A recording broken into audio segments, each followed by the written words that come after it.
turning our attention to 1 Samuel chapter 11. ഇന്ന് പ്രഭാതത്തിലെ വചന ധ്യാനത്തിനായി നമ്മുടെ ശ്രദ്ധയെ ശമൂവേലിന്റെ പുസ്തകം 11-ാം അധ്യായത്തിലേക്ക് ക്ഷണിക്കുന്നു. And I acknowledge that this is a story or this is event took place thousands of years back. And unless we apply this into our lives, there is no benefit in our lives. അങ്ങനെ 1000 വർഷങ്ങൾക്ക് മുമ്പ് നടന്ന ഒരു സംഭവമെങ്കിൽ പോലും ഇത് നാം കേൾക്കുന്ന ഈ വചനഭാഗം നമ്മുടെ ജീവിതത്തിലേക്ക് നമ്മൾ അപ്ലൈ ചെയ്തില്ലെങ്കിൽ, പ്രായോഗിക തലത്തിൽ കൊണ്ടുവന്നില്ലെങ്കിൽ കേൾക്കുന്നത് കൊണ്ട് ഒരു പ്രയോജനവുമില്ല. Part of the reason I go through a book and this continuous way so that we can learn and through just the complete message, and also it gives an opportunity for people to kind of read and come and wait for what Lord has to say. I mean, I hope that you all take some time during the week to about the portion that we meditated and what God is going to speak to us next week. And if you read it and then come, it will be a blessing. ആമേൻ. ഈ വചനഭാഗത്തിന്റെ ഒരു continuation ആയിട്ട് ഞാൻ കടന്നു പോകുമ്പോൾ നിങ്ങൾ ഇവിടെ ആയിരിക്കുന്നവർക്ക് ഇതിനെപ്പറ്റി കൂടുതൽ ആഴമായി മനസ്സിലാക്കുവാൻ തക്കവണ്ണവും അത് കേൾക്കുന്ന വചനം ദൂത് അത് ഭവനങ്ങളിൽ പോയിട്ട് അത് ആഴ്ചകളിൽ അത് ധ്യാനിക്കുകയും അത് വീണ്ടും കടന്നു വരികയും അങ്ങനെ വരികയും ചെയ്യുമ്പോൾ നിങ്ങൾക്കത് വളരെ അനുഗ്രഹമായി തീരുന്നു.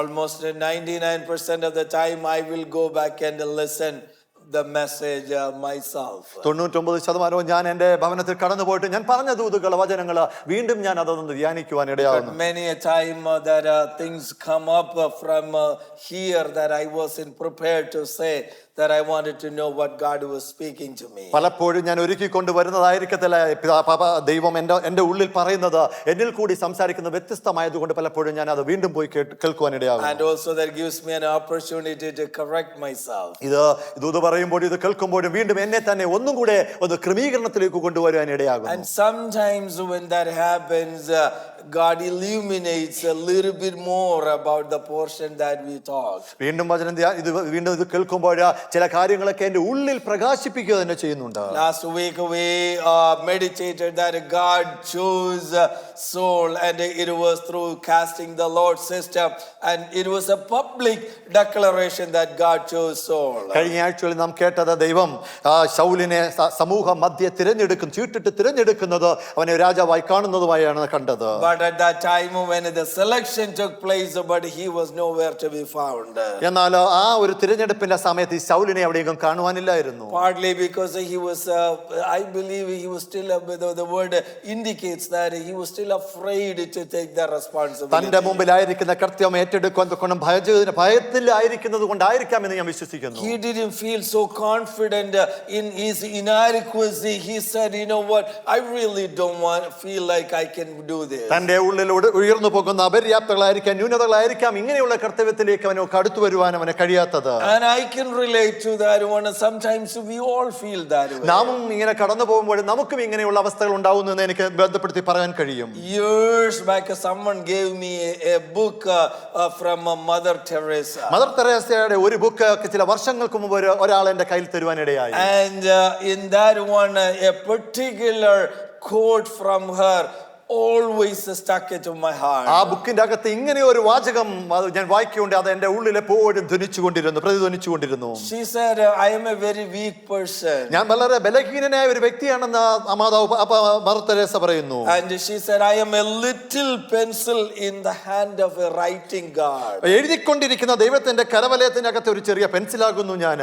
And who is sending a love letter to the world. സ്നേഹത്തിന്റെ ഒരു എഴുത്ത് അയച്ചുകൊണ്ടിരിക്കുന്ന ദൈവത്തിന്റെ കരത്തിന്റെ അകത്തെ ചെറിയൊരു പെൻസിൽ എന്ന മാതാവ് വിളിച്ചു പറയുന്നു. God has always a love letter to send it to somebody. ഇവിടെ ആയിരിക്കുന്ന ഓരോരുത്തർക്കും ദൈവത്തിന്റെ ഉയരത്തിൽ നിന്ന് ചില സ്നേഹത്തിന്റെ പ്രണയലേഖനങ്ങൾ എഴുതുവാനുണ്ട്. I may not be a good writer to do that one. അങ്ങനെ ഒന്ന് ചെയ്യുവാൻ ഞാൻ ഒരു പക്ഷേ നല്ലൊരു എഴുത്തുകാരനായിരിക്കത്തില്ല. But I am a little pencil in the hand of the God. ദൈവത്തിന്റെ കരവലയത്തിനകത്ത് ഒരു എഴുത്തുപോലും മാത്രം, ചെറിയ എഴുത്തുപോലും മാത്രമാകുന്നു ഞാൻ. When I am that way, someone is getting a love letter. ഞാൻ അങ്ങനെ ഒരു എഴുത്തുപോലാവുമ്പോഴേ എന്നെ ശ്രവിക്കുന്ന ചിലരൊക്കെ ആ എഴുത്ത് വായിക്കുന്ന ചില ശ്രോതാക്കളായി മാറുന്നുണ്ട്. Brother and sister, you may feel like you are nobody. ഇവിടെ ആയിരിക്കുന്ന സഹോദര ഒന്നുമില്ലാത്ത എന്നൊരു ചിന്തയോടെ ആയിരിക്കാം ഇവിടെ ആയിരിക്കുന്നത്. But God, if you are a little pencil in the hand of a writing God, amen, somebody will get a message from God. സർവശക്തനായ ദൈവത്തിന്റെ കരവലത്തിനകത്ത് ചെറിയൊരു എഴുത്ത് പോലും നിങ്ങൾ ആകുവാൻ കഴിയുമെങ്കിൽ ഇവിടെ കേൾക്കുന്ന ചിലർക്കൊക്കെ അത് നിങ്ങളുടെ ഒരു പ്രണയലേഖനങ്ങൾ വായിക്കുന്നിടയാകാം. I'm always amused and at the same time intrigued by the way that our God used the selection process. ഇവിടെ ദൈവം തിരഞ്ഞെടുക്കുന്ന ചില പ്രക്രിയകൾ കാണുമ്പോൾ എനിക്ക് പലപ്പോഴും ആകാംക്ഷയും കൗതുകവുമായി തോന്നാറുണ്ട്. And you all know that how God selected Moses. മോശെ എങ്ങനെ തിരഞ്ഞെടുത്തു എന്ന് നിങ്ങൾക്ക് എല്ലാവർക്കും അറിയാവുന്നതാണ്. And he went and said it to Moses. Moses said, "No, I don't want to do this. മോശയുടെ അടുത്തേക്ക് സർവശക്തനായ യഹോവ പറയുമ്പോൾ ഞാൻ ഇതിന് യോഗ്യനല്ല എന്ന് അവൻ പറയുന്നുണ്ട്. I am not capable to do this. എനിക്കതിനു വേണ്ടിയുള്ള കഴിവില്ല എന്ന് I പറയുന്നു. do not have the eloquency to do this." എനിക്കതിനൊത്തമായ വാചാലമായ ഒരു വാക്ക് ചാതുര്യമില്ല എന്ന് പറയുന്നു. And he said, "Send somebody else." എനിക്ക് പകരം മറ്റൊരുവനെ അയക്കണമേ എന്ന് അവിടുന്ന് പറയുന്നു. But God didn't do that. He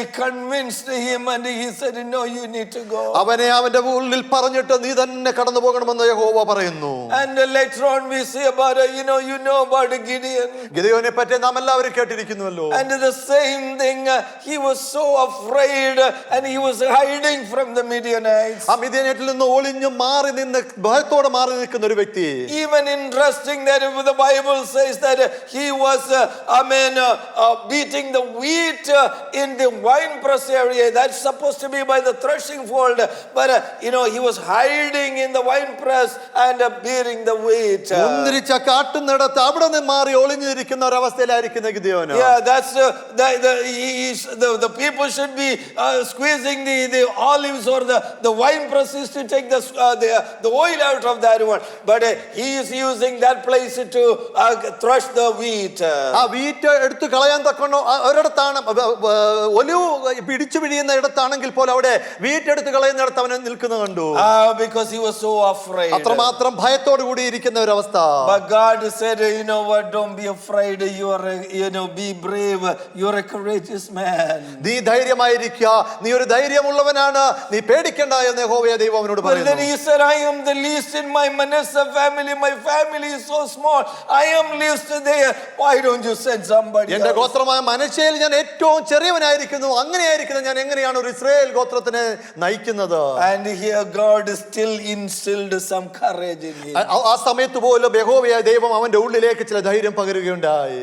But then I was reading in the next chapter 7 in the book of Judges that God was really the Midianites came to fight against, and Gideon is taking an army to fight against the Midianites. മിദ്യാന്യരെ എതിർത്ത് കടന്നു വരുമ്പോഴേ Gideon ഒരു ചെറിയ കൂട്ടത്തെ എടുത്തുകൊണ്ട് അവന് വേണ്ടി അവനെ എതിരിടുവാൻ പോകുന്നു. Yeah, there was 300,000 people, something like that, a large group of people. ഒരു വലിയ ഒരു സൈന്യ I don't remember exactly, but it was a large group of people. ഒരു വലിയ ഒരു സൈന്യം, ഒരു കൂട്ടം ജനങ്ങളെയാണ് അതിനായി തെരഞ്ഞെടുത്തത്. And then all of a sudden God said, you know what, tell the people who are fearful, let them go. എന്നാ അവിടെ ദൈവം പറയുന്നു, ഭയത്തോടെ ഇരിക്കുന്ന ആരുണ്ടെങ്കിൽ അവരോട് മടങ്ങി പോകാൻ ദൈവം പറഞ്ഞു. 22,000 people went home. 22,000 പേര് അവിടെ നിന്ന് മടങ്ങി ഭവനത്തിലേക്ക് കടന്നുപോയി. That is, then he said, didn't you the one earlier went and told Gideon, you are afraid, but don't worry about it, you need to go. But the same here, the people, they are fearful. God is saying, you go home. ആമേൻ. അങ്ങ് എന്നോട് പറഞ്ഞു, നീ ഇപ്പോൾ ഭയത്തിലായിരിക്കുന്നു, ഭയപ്പെടേണ്ട, ഞാൻ നിന്നെ ധൈര്യപ്പെടുത്തുമെന്ന് പറഞ്ഞ അവിടുന്ന് തന്നെ ഇന്ന് 22,000 പേരെ ജനം ഭയത്തിലായി കാണപ്പോൾ ഒന്നും പറയാതെ അവരെ മടക്കി അയക്കുന്നുവല്ലോ എന്ന് Gideon. Why didn't God give them take the fear away from them and use it? എന്തുകൊണ്ട് അവിടെ ഭയത്തിലായിരിക്കുന്ന ജനത്തിന്റെ ഭയത്തെ എടുത്തു കളയുവാൻ ദൈവം This is why I said the selection of God is so there is so much that we can learn from that. ഇവിടെയാണ് ദൈവത്തിന്റെ ആ തിരഞ്ഞെടുപ്പ് വളരെയധികം കൗതുകരമായ ആകാംക്ഷമായി നാം കാണുന്നു എന്ന് പറയുന്നത്. Child of God, it is not because of who we are, and sometimes when God calls us, we need to put all the excuses away and go with him. Then he is the one giving us the courage. നാം എങ്ങനെയായിരിക്കുന്നു, എവിടെയായിരിക്കുന്നു എന്നല്ല, ദൈവം നമ്മെ വിളിക്കുമ്പോൾ അതിന് ബാക്കിയെല്ലാം മാറ്റിവെച്ചിട്ട് ദൈവത്തിന്റെ വിളിക്കും തിരഞ്ഞെടുപ്പിനും അനുസരിച്ചിട്ട് അതിനനുസരിച്ച് പിന്തുടരുകയാണ് ചെയ്യേണ്ടത്. And if the God's calling is upon you, then you will not be able to escape from that one. ദൈവത്തിന്റെ വിളി നിങ്ങളുടെ മുമ്പിലുണ്ടെങ്കിൽ അവിടെ നിന്ന് രക്ഷപ്പെട്ടോടുവാൻ നിങ്ങൾക്ക് കഴിയത്തില്ല. But the people who came over there to fight, they came with no intention to fight, or they were afraid. Their heart was not there. So God said, you know what, you go home. പോരാടുവാനുള്ള ഒരുക്കത്തോടു കൂടിയല്ല ജനം അവിടേക്ക് വന്നത്. ഭയത്തോടു കൂടി വന്ന ജനത്തിനോടൊക്കെ നോക്കിയാണ് പറഞ്ഞത്, നിങ്ങൾ ഭയത്തോടു കൂടിയായിരിക്കും നിങ്ങൾ മടങ്ങി പോകുവാൻ പറയുന്നു. Once Jeremiah said, Lord, why are you putting me in this situation? I really don't want to do this. എനിക്കിത് ചെയ്യണ്ട, എന്തുകൊണ്ട് എന്നെ ഈ സാഹചര്യത്തിലേക്ക് കൊണ്ടുവന്നു യെരമ്യാവ് യഹോവയോട് വിളിച്ചു ചോദിക്കുന്നു. But God said, no, you need to do this one. എന്നാൽ നീ ഇത് ചെയ്തെടുക്കേണ്ടിയിരിക്കുന്നു എന്ന് യഹോവയോട് വിളിച്ചു പറയുന്നു. And all of this, when I was thinking, Saul don't want to do this thing either, but God is keep on pressing, and God is selecting him and choosing him and doing all kinds of things. ഇങ്ങനെയെല്ലാം ചിന്തിച്ചുകൊണ്ടിരിക്കുമ്പോൾ ഇവിടെ ശൗലിനോടും പറയുന്നു, നീ ഇത് ചെയ്തെടുക്കേണ്ടിയിരിക്കുന്നു. അവനെ സമ്മർദ്ദത്തിലാക്കിക്കൊണ്ടിരിക്കുന്ന യഹോവയായ ദൈവം. Some people continuously, there is a calling upon you. ഇവിടെ ആയിരിക്കുന്ന ചിലരോട് നിങ്ങളുടെ മുകളിലൊക്കെ ചില വിളികളും തിരഞ്ഞെടുപ്പുമായിട്ടുണ്ടെന്ന് തിരിച്ചറിയുക. But you are continuously resisting and fighting എന്നാൽ that. ആ വിളിയോട് എതിർത്ത് നിൽക്കുന്ന രീതിയിൽ നിങ്ങൾ ഇപ്പോൾ നിങ്ങളുടെ ജീവിതത്തെ കൊണ്ടുപോകുന്നു. The longer you resist and the longer you fight, you only procrastinate the process, but you will not be able to escape. എത്രമാത്രം നിങ്ങൾ മാറി നിൽക്കുന്നോ എതിർത്ത് നിൽക്കുന്നോ അത്രമാത്രം നിങ്ങൾ അതിനോട് വിളിയോട് മാറി നിൽക്കുക മാത്രമാണ് ചെയ്യുന്നത്. I stand here as a living proof that I didn't want to do anything with the pastoral ministry, and God knows that, and I knew it very well. ഒരു ശുശ്രൂഷകനാകണ്ട എന്നൊരു തീരുമാനത്തോടുകൂടി ജീവിക്കുന്ന സാക്ഷ്യമായിട്ട് ഞാൻ ഇവിടെ ആയിരിക്കുന്നു. അവിടുന്ന് ദൈവം എന്നെ വിളിച്ച് ഇതിലേക്ക് കൊണ്ടുവന്നു. Amen. When God insists something upon us, He has a purpose. നമ്മുടെ മുകളിലേക്ക് ദൈവം എന്തെങ്കിലും ഭരമേൽപ്പിച്ചിട്ടുണ്ടെങ്കിൽ അതിന്റെ മുകളിൽ ഒരു ലക്ഷ്യമുണ്ടെന്ന് തിരിച്ചറിയണം. So God chose, and then they brought Saul, and then the public declaration, and after that we stopped it. Saul went home. ആമേൻ. ദൈവം യഹോവ ആ ജനത്തിന് മുമ്പാകെ അവരെ കൊണ്ടുവന്നു. പബ്ലിക്കായിട്ട് അതെല്ലാം വിളിച്ചു പറഞ്ഞിട്ട് ഡിക്ലെയർ ചെയ്തിട്ട് അവർ മടങ്ങി ഭവനത്തിലേക്ക് കടന്നു പോകും. And chapter 11 we are starting. 11ാം അധ്യായത്തിലേക്ക് നമ്മുടെ ശ്രദ്ധയെ തിരിക്കുമ്പോൾ, Now Nahash the Ammonite king went up against and besieged the Jabesh Gilead, and all the men of Jabesh said to Nahash, make a treaty of peace with us and we will serve you. ഇങ്ങനെ 1ാം വാക്യം വായിച്ചു തുടങ്ങുന്ന അനന്തരം അമ്മോന്യനായ നാഹാഷ് പുറപ്പെട്ടു വന്ന ഗിലെയാദിലെ യാബേഷിന് നേരെ പാളയമിറങ്ങി. യാബേഷ് നിവാസികളൊക്കെയും നാഹാഷിനോട്, ഞങ്ങളോട് ഒരു ഉടമ്പടി ചെയ്യണം, എന്നാൽ ഞങ്ങൾ നിന്നെ സേവിക്കാം എന്ന് പറഞ്ഞു. So about a month later, after this coronation, or the king was declared, people went home. They were very peaceful. All of a sudden they're in a very bad situation. An enemy, an Ammonite is coming to attack them. കിരീടധാരണത്തിന് ശേഷമാണ് ആ ഒരു മാസം കഴിയുമ്പോൾ എല്ലാം ഒന്ന് സെറ്റിലായി എന്ന് ചിന്തിച്ചുകൊണ്ടിരിക്കുമ്പോഴാണ് അവിടെ ആയിരിക്കുന്ന അമ്മോന്യനായ നാഹാഷ് പുറപ്പെട്ടു വന്ന് ഇവർക്ക് എതിർത്ത് നിൽക്കുന്നു. Remember last time, then they had the fasting prayer. After that the Philistines came to attack them. ആമേൻ. കഴിഞ്ഞ ഉപവാസത്തിന് ശേഷം ഫിലിസ്ത്യർ അവർക്ക് നേരെ വന്നത് നിങ്ങൾ ഓർക്കുന്നില്ലേ? The enemy will never rest. They will always look for an opportunity attack. എപ്പോഴും ആക്രമിച്ചുകൊണ്ടിരിക്കുവാൻ തക്കവണ്ണം എതിരിട്ട് നിൽക്കുവാൻ തക്കവണ്ണം ശത്രു എപ്പോഴും നോക്കിക്കൊണ്ടിരിക്കുന്നു. But the most interesting thing over here is, എന്നാൽ വളരെ ഇൻട്രസ്റ്റിംഗ് ആയിട്ട് ഇവിടെ കാണുന്നതെന്ന് പറഞ്ഞത്, when the enemy came to attack them, ആ ശത്രു അവർക്ക് നേരെ അറ്റാക്ക് ചെയ്യാൻ കടന്നു വരുമ്പോൾ, to this Jabesh Gilead, the people, they just told the enemy like this, ഗിലെയാദിലെ യാബേശിലുള്ളവർ ഇങ്ങനെ പറയുന്നു, let's make a treaty, let's make a peace dealing here, നമുക്ക് ഓരോ സമാധാന ഉടമ്പടി ചെയ്യാം, and we will be your servants. അങ്ങനെ ആകുമ്പോൾ ഞങ്ങൾ നിന്നെ സേവിക്കാം എന്ന് പറഞ്ഞു. That is really ironic, because why did they say that? എന്ത് വിരോധാഭാസമാണ്. എന്തുകൊണ്ടാണ് അവർ അങ്ങനെ അവരോട് പറഞ്ഞത്? They are the children of God. അവർ ദൈവത്തിന്റെ പൈതങ്ങളല്ലേ? Just now there is a king is appointed to fight for them. അവർക്ക് വേണ്ടി പോരാടുവാൻ തക്കണ ഒരു രാജാവിനെ അവർ എടുത്തു കഴിഞ്ഞതല്ലേ? Isn't it that what they asked? They said, we want a king to go in front of us and fight the battle. ഓ, ഞങ്ങൾക്ക് മുമ്പാകെ ഒരുവൻ പോയി ഞങ്ങൾക്ക് വേണ്ടി യുദ്ധം ചെയ്യണമെന്നല്ലേ യഹോവയോട് അവർ ചോദിച്ചത്? And God gave them a king. അവർ ചോദിച്ച പ്രകാരം യഹോവ നൽകിയില്ലേ? And then who else is there? They have a prophet Samuel. അവർക്ക് അതിന് പകരം അതും കൂടാതെ തന്നെ ഒരു പ്രവാചകനുമില്ലേ? Did they ask any one of these people? Did they ask Samuel any consult? ഇവിടെ ആയിരിക്കുന്ന പ്രവാചകനോടോ എന്തെങ്കിലും അവർ ചോദിച്ചോ? They did not ask Samuel. They did not go to the new king appointed. They didn't do anything. They are just telling the enemy, let us make a peace treaty. അവിടെ ആയിരിക്കുന്ന പ്രവാചകനെ ശമൂവേലിനോട് ചോദിച്ചില്ല, അവർക്ക് മുമ്പാകെ ആയിരിക്കുന്ന രാജാവിനോട് അവർ ചോദിച്ചില്ല, അവർ നേരെ ശത്രുവിനോട് ഒരു ഉടമ്പടിക്കായി കടന്നുപോയി. And this is the people that keep on learning, never learn from the life. പഠിച്ചുകൊണ്ടിരിക്കുമ്പോഴും ജീവിതത്തിൽ പഠിക്കാത്ത ഓരോ അവസ്ഥ അതാണ് ഇതിൽ കൂടി എടുത്ത് കാണിക്കുന്നത്. This is not a new thing for them. അത് അവർക്കൊരു പുതിയ കാര്യമല്ല. When we learn from the book of Joshua, we know. യോശുവയുടെ പുസ്തകത്തിൽ നിന്ന് നാം പഠിക്കുമ്പോൾ they same way they made a treaty with an enemy. അവരുടെ ശത്രുവുമായിട്ട് ഒരു ഉടമ്പടി എടുക്കുവാൻ അവർക്ക് ഇടയായി. Chapter 9 we read like this. യോശുവയുടെ പുസ്തകം 9-ാം അധ്യായം ഇങ്ങനെ വായിക്കുന്നു. Joshua and the enemy was capturing all of the people. യോശുവയും തന്റെ സൈന്യവും അവിടെ ആയിരിക്കുന്ന ചുറ്റോട് ചുറ്റും ആക്രമിച്ചുകൊണ്ടിരിക്കുമ്പോൾ all of a sudden a group of people called the Gibeonites they knew that they will be attacked very soon. ഗിബിയോനിയൻസ് വന്ന് അവരെയും ആക്രമിക്കുമെന്ന് അവർക്ക് തിരിച്ചറിഞ്ഞു. all of a sudden this is what they did. ഇതാണ് ഗിബിയോനിയർ ചെയ്തത്. a group of people acted like they're coming from a far country with the torn clothes and stale food. They came to Joshua. യോശുവയുടെ അടുക്കലേക്ക് വളരെ ദൂരത്തു നിന്ന് അറിയിക്കുവാൻ തക്കവണ്ണം പഴകിയ വസ്ത്രങ്ങളും പഴകിയ ഫുഡും കൊണ്ടുവന്ന് അങ്ങനെ അവരുടെ അടുക്കിലേക്ക് കടന്നു വരുന്നു. and they came over there and said, we're coming from far and we want to live with you. ഞങ്ങൾ വളരെ ദൂരത്തുനിന്ന് വരുന്നു, ഞങ്ങൾക്ക് നിങ്ങളോടൊപ്പം താമസിക്കണമെന്ന് അവർ പറയുന്നു. Joshua did not ask God about anything. അതിനെപ്പറ്റി ഒരു വാക്ക് പോലും യഹോവയോട് യോശുവ ചോദിച്ചില്ല. The people allowed the Gibeonites, these people to stay there. ഗിബിയോന്യർ അവരുടെ ഇടയിൽ താമസിക്കുവാൻ അവർ സമ്മതിച്ചു. and in the book the history says that these people were enemies.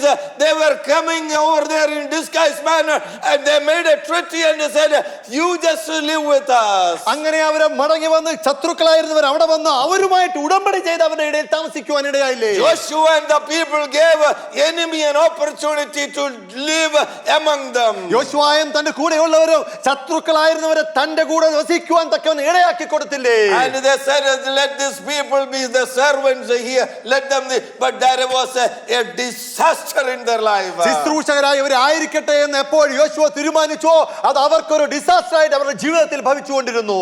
and these people know that very well, right? ഇത് നന്നായി അറിയാവുന്ന ഒരു കൂട്ടം ജനമല്ലേ?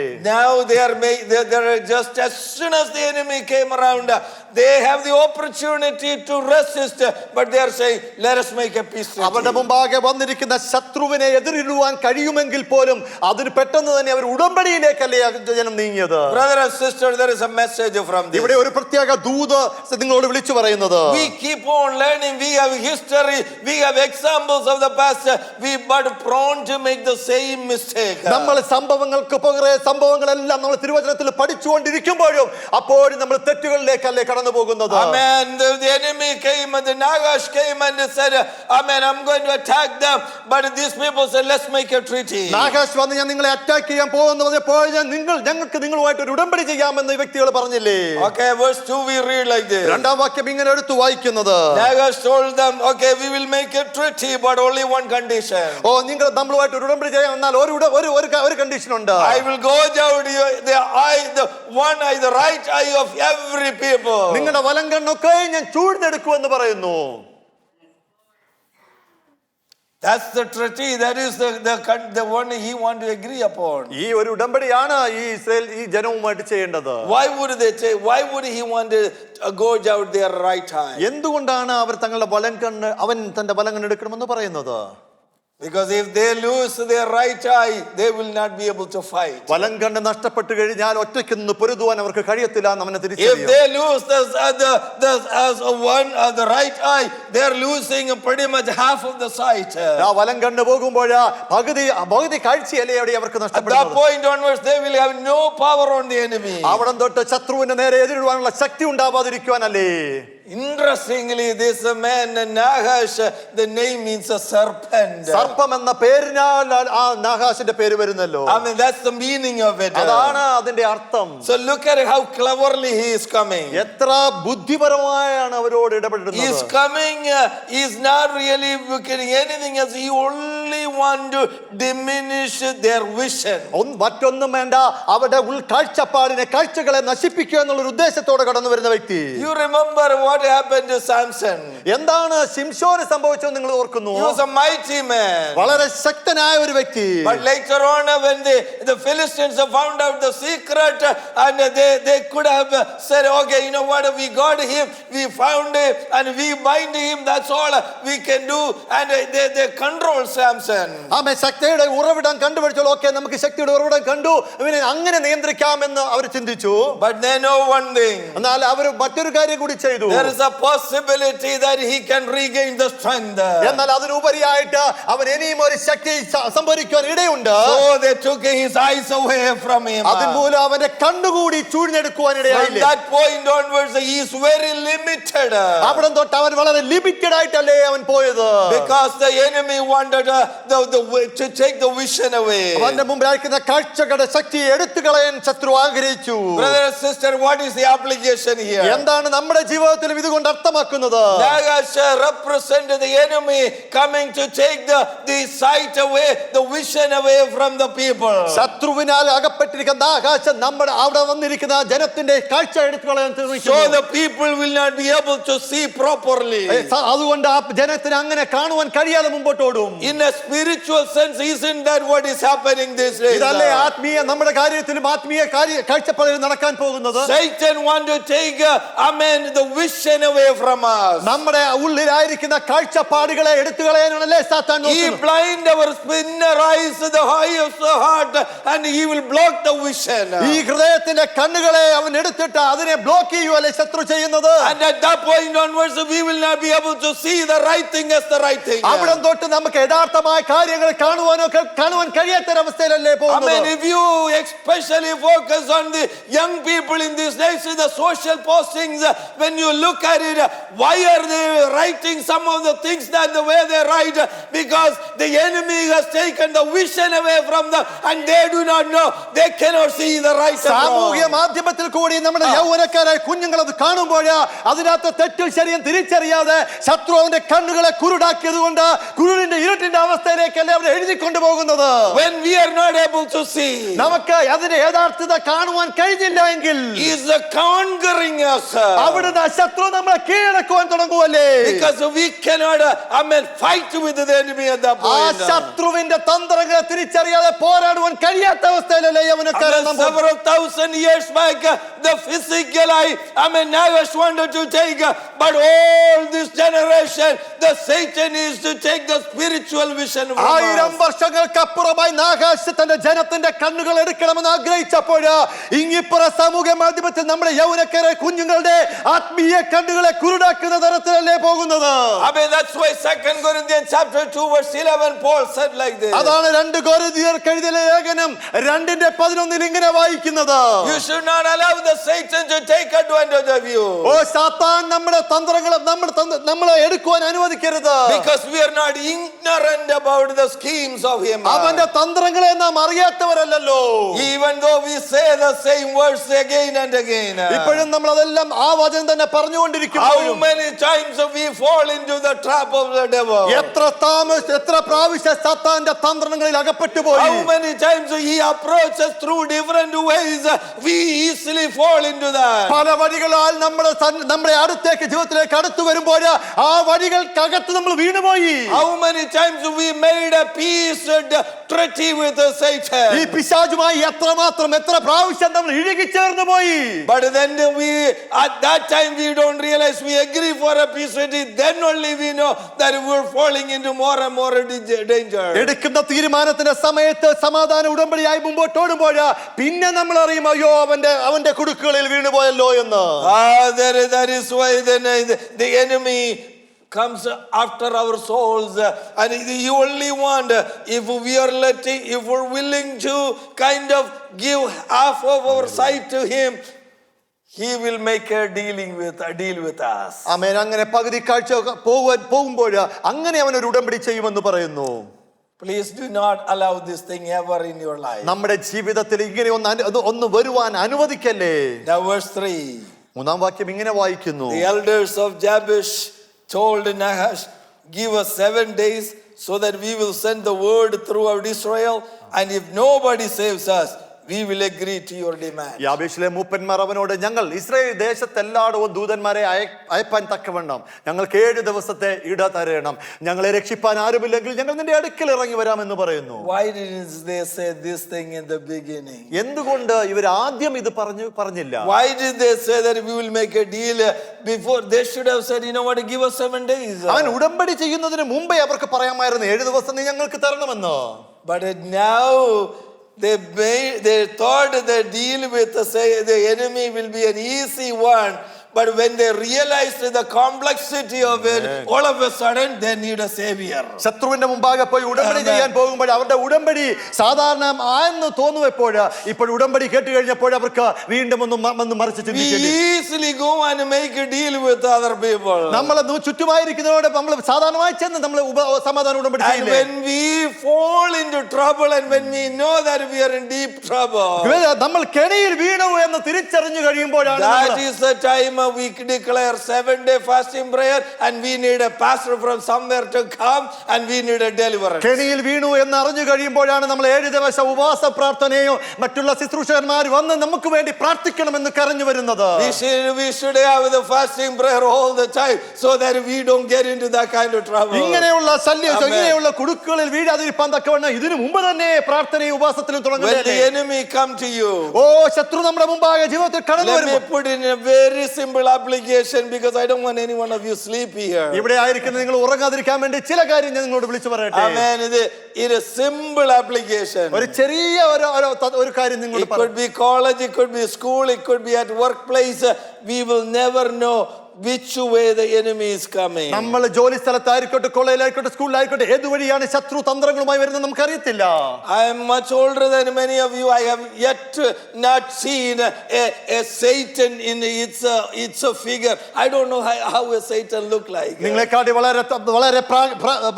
വളരെ മുതിർന്ന ഒരാളാണെങ്കിൽ പോലും ശത്രു ഏത് രൂപത്തിലാണ് വരുന്നത് ഞാൻ കണ്ടിട്ടില്ല. But I have been experienced many times Satan come in the form of through people and approach me. ആമേൻ. എന്നാൽ ഞാൻ കണ്ടിട്ടുണ്ട് പല നമ്മുടെ ചുറ്റുമായിരിക്കുന്ന ജനങ്ങളുടെ രൂപത്തിൽ നമ്മളിലേക്ക് കടന്നു വരുന്നത് കണ്ടിട്ടുണ്ട്. And especially when he's asking us to really make some deals, some relationship, some long time things, we need to be very careful and say, wait a minute, let me pray about it. Yes. Let me think about it.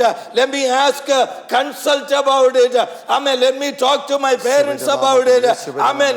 After all the things, give some time, but don't just fall right into the trap. ആമേൻ. ശത്രു നമ്മുടെ മുമ്പാകെ വരുമ്പോൾ അവരുമായി ഉടമ്പടി എടുക്കാൻ തക്കണം അവർ നിങ്ങളെ ശ്രമിക്കുമ്പോൾ അവിടെ നിന്ന് ഒരടി പിന്നോട്ട് മാറിയിട്ട് ഞാനൊന്ന് പ്രാർത്ഥിക്കട്ടെ, ഉപവാസത്തിലിരിക്കട്ടെ, ഞാൻ മറ്റുള്ളവരും എൻ്റെ മാതാപിതാവ് എൻ്റെ ശുശ്രൂഷകര് എൻ്റെ അടുത്തായിരിക്കുന്നവരുമായിട്ടൊന്ന് ചിന്തിച്ചിട്ട് മാത്രം ഞാൻ അതിനു വേണ്ടി തയ്യാറെടുക്കാമെന്ന് പറയുക.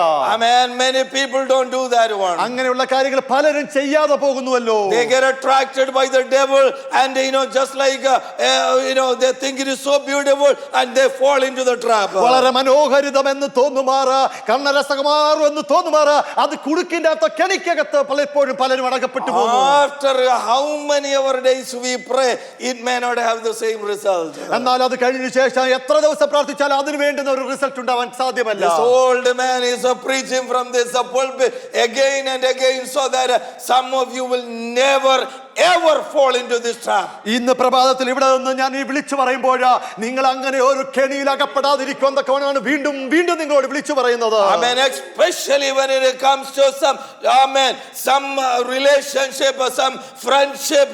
Amen. If that is leading to something, take time, pray, consult. Don't do anything on your own and fall into the trap of the enemy. നിങ്ങൾ തുടങ്ങുന്നത് സുഹൃത്ത് ബന്ധത്തിൽ നിന്നായിരിക്കാതെ മറ്റൊരു ബന്ധത്തിലേക്ക് നീങ്ങുന്നതിന് മുമ്പ് പ്രാർത്ഥനയിലും ഉപവാസത്തിലും പ്രാർത്ഥിച്ചുകൊണ്ട് കൺഫർമേഷൻ കിട്ടിയിട്ട് മാത്രമായിരിക്കണം നിങ്ങൾ മുമ്പോട്ട് ഒരു അടി വെക്കേണ്ടത്. Amen. They said, let's give us 7 days, and they sent the messengers to all Israel. 7 ദിവസം ഇടതരണം എന്ന് പറഞ്ഞിട്ട് ദൂതന്മാരെ എല്ലായിടത്തേക്കും അവർ അയക്കുന്നു. And they send a messenger to Saul. ശൗലിന്റെ അടുക്കിലേക്ക് ദൂതന്മാർ കടന്നു പോകുന്നു. I mean, now they can send it to Saul, but they didn't think of that earlier. ആദ്യം ചിന്തിക്കാതെ ഇപ്പോൾ അവർ ശൗലിന്റെ അടുത്തേക്ക് ദൂതന്മാരെ അയക്കുന്നില്ലേ? Now Saul heard what happened. എന്നാൽ എന്ത് സംഭവിച്ചു എന്ന് ശൗൽ കേൾക്കുന്നു. Very quickly going, and then verse 7 we read. 7-ാം വാക്യം ഇങ്ങനെ വായിക്കുന്നു. I mean, let's read verse 6 like this. 6 ഇങ്ങനെ വായിക്കുന്നു. Verse 5 and we say, so they told him about the report of the men of Jabesh. Verse 6 we read, the Spirit of God came upon Saul mightily. Saul വർത്തമാനം കേട്ടപ്പോൾ ദൈവത്തിന്റെ ആത്മാവ് അവന്റെ മേൽ ശക്തിയോടെ വന്നു. This is very refreshing. ഇത് വളരെ ഉത്തേജകമായി നമുക്ക് തോന്നുന്നുവല്ലോ. Because you remember Prophet Samuel said, you will have the power of the Holy Spirit of God from now. ശമൂവേൽ പ്രവാചകൻ പറഞ്ഞു നീ ഇപ്പോൾ മുഴുവൻ ദൈവത്തിന്റെ ആത്മാവ് നിന്നിൽ ഉണ്ടാവുമെന്ന് പറഞ്ഞു. Amen. And the situation came. സാഹചര്യങ്ങൾ ഉയർന്നു വന്നപ്പോൾ when the enemy came to attack, ശത്രു ആക്രമിക്കാൻ കടന്നു വരുമ്പോൾ all of a sudden he is not really getting anything else. The first thing he is getting is the power of the Holy Spirit of മറ്റേത് God. കിട്ടുന്നതിനും കൂട്ടിവെക്കുന്നതിനും മുമ്പ് തന്നെ ദൈവത്തിന്റെ ആത്മാവ് അവന്റെ മേൽ ശക്തിയോടെ വന്നു എന്ന് വായിക്കുന്നു. This must be the case with every child of God. ഇതായിരിക്കണം ഇവിടെ ആയിരിക്കുന്ന ഓരോ ദൈവ പൈതലിന്റെ കാര്യം. When the enemy come to attack you, ശത്രു നമ്മളെ ആക്രമിക്കാൻ വരുമ്പോൾ, when you get such a report, അങ്ങനെയുള്ള ഒരു വാർത്ത നിങ്ങളുടെ ചെവിയിൽ കേൾക്കുമ്പോൾ, amen, the power of God must come upon us. ദൈവത്തിന്റെ ശക്തി നമ്മുടെ മേൽ ആദ്യമേ വ്യാപരിക്കണം. That is the Holy Spirit of God. അതാണ് ദൈവത്തിന്റെ ആത്മാവ് എന്ന് പറയുന്നത്. That's the only power we need to overcome. ആ ഒരു ശക്തിയാണ് ഇതിനെ തരണം ചെയ്യാൻ നമുക്ക് വേണ്ടത്. That's why we need the spirit of baptism. അതാണ് പരിശുദ്ധാത്മാവിന്റെ സ്നാനം എന്ന് പറയുന്നത്. Amen. Yes. Because the situation come, something that we cannot handle by ourselves. Amen. The Spirit of God comes upon Amen. us. നമുക്ക് തരണം കഴിയാത്ത സാഹചര്യങ്ങൾ നമ്മുടെ ജീവിതത്തിന് വെല്ലുവിളിയായി വരുമ്പോൾ ദൈവത്തിന്റെ ആത്മാവ് നിങ്ങളുടെ മേൽ വരട്ടെ, വ്യാപരിക്കട്ടെ. Amen. Then we will be different. എന്നാൽ അപ്പോഴാണ് മറ്റൊരു വ്യക്തിയായി ദൈവം നിങ്ങളെ മാറ്റുവാൻ പോകുന്നത്. Then the second thing is the Spirit of God came upon him in a mighty way, and it says that he became extremely angry. ആമേൻ. ആത്മാവ് അവന്റെ മേൽ ശക്തിയോടെ വന്നപ്പോൾ അവന്റെ കോപം ഏറ്റവും ജ്വലിച്ചു എന്ന് വായിക്കുന്നു. Okay, this might be a challenging thing to deal with. ഇത് വളരെ വെല്ലുവിളിയായി, ഇങ്ങനത്തെ ഒരു കാര്യം ഒരു വെല്ലുവിളിയായി നമുക്ക് When തോന്നുമായിരിക്കും. the Spirit of God come and become angry, that is appropriate. ആത്മാവ് നമ്മുടെ ജീവിതത്തിൽ വരുമ്പോൾ അങ്ങനെ കോപം ജ്വലിക്കുക എന്നുള്ളത് നല്ലതാണോ? So if you don't take me out of context, let me give you my opinion about that. ആമേൻ. ഈ സന്ദർഭത്തിൽ നിന്ന് നിങ്ങൾ പോകാതിരിക്കുകയാണെങ്കിൽ ഞാനൊരു അഭിപ്രായം നിങ്ങളോട് വിളിച്ചു പറയാം. So the righteous anger is a response sometimes against the attack of the enemy. ശത്രുവിന്റെ തന്ത്രങ്ങൾ മുമ്പാകെ വരുമ്പോൾ നീതിയുള്ള ഒരു കോപമായിരിക്കണം, അതായിരിക്കണം യഥാർത്ഥ പ്രതികരണം എന്ന് പറയുന്നത്. A child of God can have a righteous anger towards sin or against mistreatment. ആമേൻ. പാപം നിങ്ങളുടെ മുമ്പിൽ വരുമ്പോൾ, നിങ്ങളെ വല്ലാതെ ട്രീറ്റ് ചെയ്യുമ്പോൾ അവിടെ യഥാർത്ഥമായ ഒരു കോപം നിങ്ങളുടെ ഉള്ളിൽ നിന്ന് പുറപ്പെടണം. Jesus Christ had this righteous anger several times. ആമേൻ. പലപ്പോഴും യേശു ക്രിസ്തുവിന്റെ സ്വഭാവത്തിൽ നിന്ന് ഇങ്ങനെ നീതിയുള്ള ഒരു കോപം വെളിപ്പെട്ട് വന്നില്ലേ? And that's what we see here too. അത് തന്നെയാണ് ഇവിടെ നാം കാണുന്നത്. So in a believer's life, with the work of the Holy Spirit of God, a genuine anger is appropriate. എന്നാൽ നല്ലൊരു വിശ്വാസികളുടെ യഥാർത്ഥമായ കോപം അത് സാഹചര്യങ്ങൾക്ക് അനുരൂപമായിരിക്കും. But on the other side, മറ്റൊരു തലത്തിലേക്ക് നമ്മൾ ചിന്തിക്കുമ്പോൾ an absolute passiveness for any situation, I don't think that is quite appropriate either. ഏത് സാഹചര്യം ജീവിതത്തിൽ കടന്നു വരുമ്പോൾ നിഷ്ക്രിയത്വത്തോടെ നമ്മൾ അതിനെ കണ്ട് മുമ്പോട്ട് പോയി കഴിഞ്ഞാൽ അത് യഥാർത്ഥമായ ഒരു ജീവിത ക്രിസ്തീയ ജീവിതമാണെന്ന് തോന്നുന്നില്ല.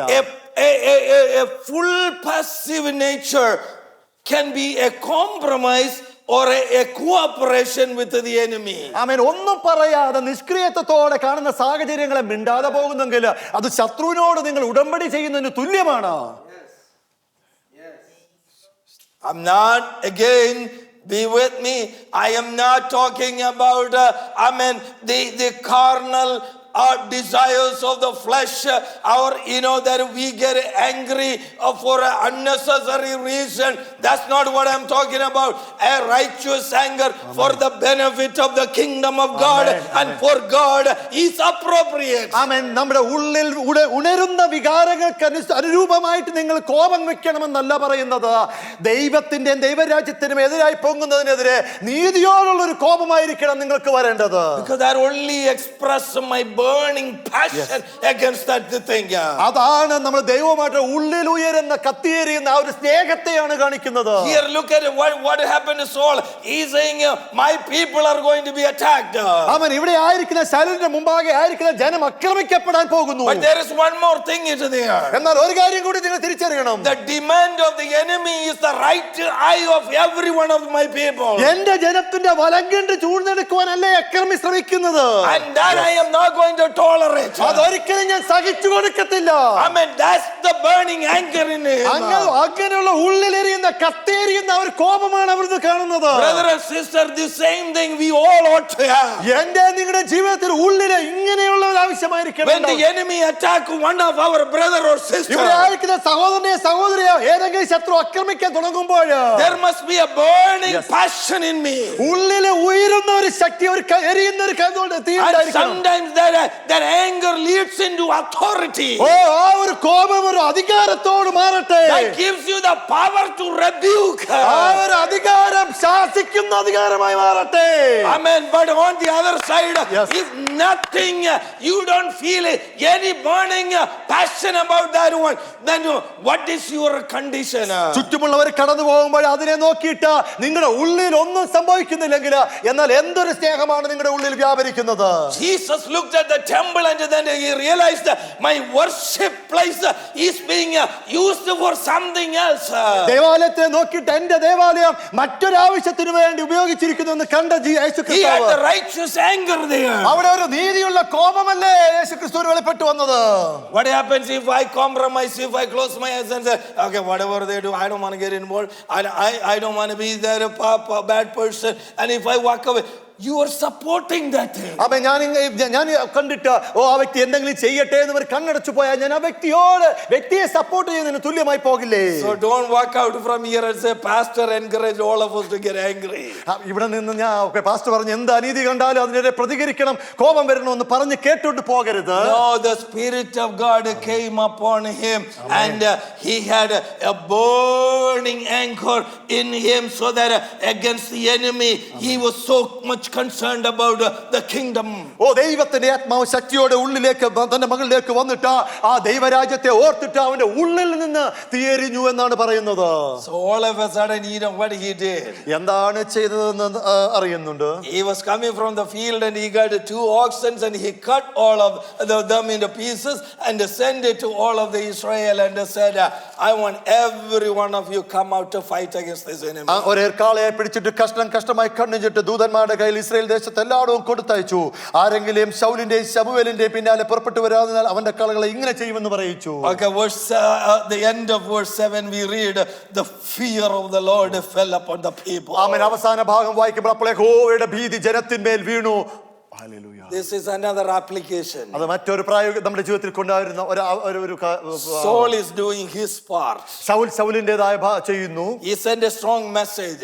അവൻ വളരെ ശക്തമായ ഒരു ദൂതാണ് മറ്റുള്ളവരെ പറഞ്ഞയക്കുന്നത്. But that is not going to do it all. അതുകൊണ്ട് മാത്രമെല്ലാം ചെയ്തെടുക്കണമെന്നില്ല. Who sent the fear? ആരാണ് ഇവിടെ ഭീതി അയച്ചത്? God's fear fell upon the people. ആമേൻ. ദൈവത്തിന്റെ ഭീതി ജനത്തിന്മേൽ വീണു എന്ന് വായിക്കുന്നു. This is exactly what we need to learn. ഇതാണ് നമ്മൾ യഥാർത്ഥമായി പഠിച്ചെടുക്കേണ്ടത്. I mean, our anger is not going to do the whole thing. That's not what the thing. We do the portion what we can, and then the Lord is doing the rest. ആമേൻ. കോപം കൊണ്ടെല്ലാം ചെയ്തെടുക്കാൻ തോന്നരുത്. ദൈവത്തിന്റെ ഭീതി നമ്മുടെ മേൽ ഉണ്ടായിരിക്കണം. You know where the mistake we make? നമ്മൾ പലപ്പോഴും എവിടെയാണ് മിസ്റ്റേക്ക് മേക്ക് ചെയ്യുന്നത്? Without moving a pinky, without doing anything, we sit and keep on praying and praying as the Lord, send the fear on the people, send the fear on the people. നമ്മൾ ഒരു ചെറുവിരൽ അനക്കാതെ ദൈവസന്നിധിയിൽ മുട്ടിരുന്നിട്ട് പറയും, ദൈവമേ ആ ഭീതി ആ ജനത്തിന് മേൽ അയക്കണമേ അയക്കണമേ എന്ന് പ്രാർത്ഥിക്കാറുണ്ട്. Amen. God most of the time will not send the fear. ആ സമയത്തും ദൈവം അങ്ങനെ ഭീതി അയക്കത്തില്ല. What is your role? What are you doing? What is our step?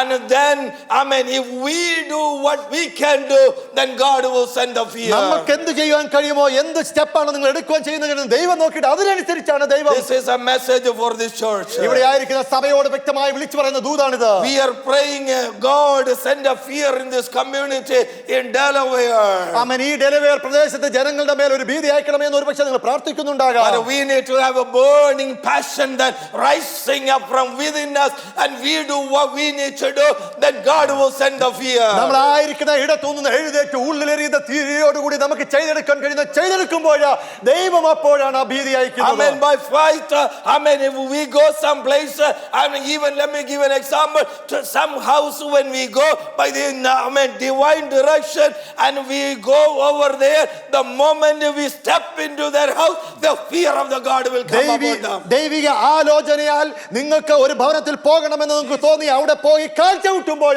ആ ഭവനത്തിന്മേൽ ദൈവത്തിന്റെ ഭീതി വീഴുവാനിടയാകും. It's not our words. ഇത് നമ്മുടെ വാക്കുകൾ കൊണ്ടായിരിക്കത്തില്ല. But we are willing to go there, then God will do it. നമുക്ക് അവിടെ പോകുവാനുള്ള മനസ്സുണ്ടാകുമ്പോഴാണ് ദൈവം പ്രവർത്തിക്കുന്നത്. Saul sent and the fear of God came upon the people. ദൈവത്തിന്റെ ഭീതി ആ ജനത്തിന്മേൽ കടന്നു വന്നു. When somebody is acting under the influence of the Holy Spirit, we will have the followers to come with us. ആത്മീയമായി നമ്മൾ മുമ്പോട്ട് ഓടുവാൻ ഒരു വ്യക്തി ഇറങ്ങി തിരിഞ്ഞാൽ അതിന്റെ പിന്നാലെ അനേക കൂട്ട ജനങ്ങൾ ഇറങ്ങി തിരിക്കുമെന്ന് വായിക്കുന്നു. Because when he sent the message, ഇങ്ങനെ ഒരു ദൂത ഈ ജനത്തിന്മേൽ Saul അയച്ചപ്പോൾ, amen, when the fear of God came upon the people, അവിടെ ജനത്തിന്മേൽ ഒരു ഭീതി കടന്നു വന്നപ്പോൾ they all came out to fight.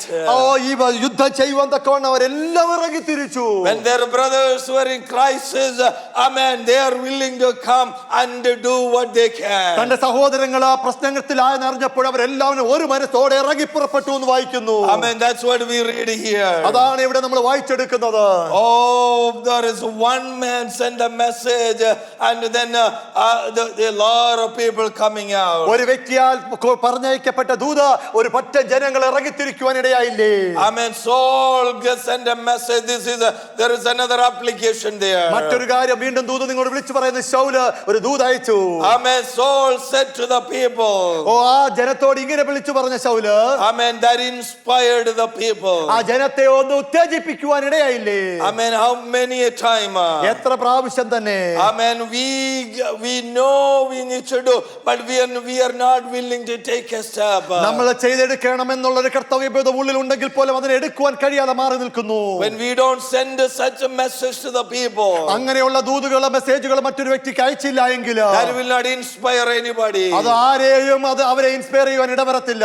Because of our lack of passion, many people are not inspired. നമുക്ക് ദൈവത്തിന് വേണ്ടി ചെയ്തെടുക്കാനുള്ള ഉത്തേജനം നമ്മുടെ ഉള്ളിൽ ഇല്ലാത്തത് കൊണ്ട് അനേക വ്യക്തികൾ ഉറങ്ങിയ അവസ്ഥയിലല്ലേ? Amen. God is looking for one person to do that. ഇവിടെ ആയിരിക്കുന്ന ഒരു വ്യക്തിയെങ്കിലും ദൈവം നോക്കിക്കൊണ്ടിരിക്കുന്നു. God is looking for a Deborah to stand up and rise up. എഴുന്നേറ്റ് പ്രവർത്തിക്കാൻ തക്കവണ്ണം ഡെബോറയെ പോലെ ചില വ്യക്തി ജീവിതങ്ങൾ ഇതിനകത്ത് നോക്കുന്നു. Or God is looking for a David to stand up and rise up. ഡേവിഡിനെ പോലെ ദാവീദിനെ പോലെ എഴുന്നേറ്റ് ദൈവത്തിന് വേണ്ടി പ്രവർത്തിക്കാൻ ഒരു വ്യക്തി ഇതിനകത്ത് നോക്കിക്കൊണ്ടിരിക്കുന്നു. When you yourself will take that stand, അങ്ങനെ നിങ്ങൾ തന്നെ അതിനുവേണ്ടി ഒരു പടി വെക്കുവാണെങ്കിൽ that will motivate somebody. അത് മറ്റുള്ളവരെ ഒന്ന് ഉത്തേജിപ്പിക്കും. That will inspire somebody. മറ്റുള്ളവരെ ഒന്ന് ഉത്സാഹിപ്പിക്കുവാൻ ഇടയാവത്തില്ലേ? Would you take that step this morning? അങ്ങനെയുള്ള ഒരു സ്റ്റെപ്പ് നിങ്ങൾക്ക് എടുക്കുവാൻ ഇന്ന് പ്രഭാതത്തിൽ നിങ്ങൾക്ക് കഴിയുമോ? Say, Lord, I want to be the person of inspiration. അങ്ങനെയുള്ള ഉത്തേജിപ്പിക്കുന്ന ഒരു വ്യക്തിയുടെ കൂട്ടത്തിൽ എന്നെയും കൂട്ടണമേ എന്ന് യഹോവയോട് വിളിച്ചു. Lord, I want to inspire my family. എന്റെ കുടുംബത്തെ ഒന്ന് ഇൻസ്പയർ ചെയ്യുവാൻ എന്നെ സഹായിക്കണമേ എന്ന് I want to inspire the church. എന്റെ സഭയെ ഒന്ന് ഉത്തേജിപ്പിക്കാൻ എന്നെ സഹായിക്കണം. Amen. There are people in my church, they are discouraged, oh Lord. അധൈര്യത്തോടെ ആയിരിക്കുന്ന ഞങ്ങളുടെ സഭയുടെ ജനത്തെ ഒന്ന് ഇൻസ്പയർ ചെയ്യുവാൻ എന്നെ സഹായിക്കണം. Amen. There are some family that I know they are so discouraged. ഇവിടെ ആയിരിക്കുന്ന ചില കുടുംബങ്ങൾ അധൈര്യത്തോടെ കടന്നു പോകുന്നു. അവരെ ഒന്ന് ഉത്സാഹിപ്പിക്കണം. But Lord, use me to inspire them. മറ്റുള്ളവരെ ഒന്ന് മുമ്പിലേക്ക് കൊണ്ടുവരുവാൻ എന്നെ ഉപയോഗിക്കണമേ എന്ന് വിളിച്ചു പറയാമോ? Amen. Let my words challenge and motivate them, oh Lord. എന്റെ വാക്കുകൾ ചിലരെ വെല്ലുവിളികളോടെ ചിലരെ ഉത്തേജിപ്പിച്ച് മുമ്പോട്ട് Let my കൊണ്ടുവരട്ടെ. words put some faith in them, O Lord. എന്റെ വാക്കുകൾ മറ്റുള്ളവരുടെ ഉള്ളിലേക്ക് വിശ്വാസത്തെ ജനിപ്പിക്കട്ടെ. Lord, I don't want to be a discourager. മറ്റുള്ളവരെ അധൈര്യപ്പെടുത്തുവാനല്ല ഞാൻ പോകുന്നത്. I want to influence somebody. മറ്റുള്ളവരെ ഒന്ന് സ്വാധീനിക്കുവാൻ എന്നെ ഉപയോഗിക്കണം. When I take the stand for that, അങ്ങനെ ദൈവത്തിന് വേണ്ടി അങ്ങനെ ഒരു സ്റ്റെപ്പ് എടുക്കുവാണെങ്കിൽ my God will be with me. ആ ദൈവം അപ്പോൾ എന്റെ കൂടെ ഉണ്ടാകും.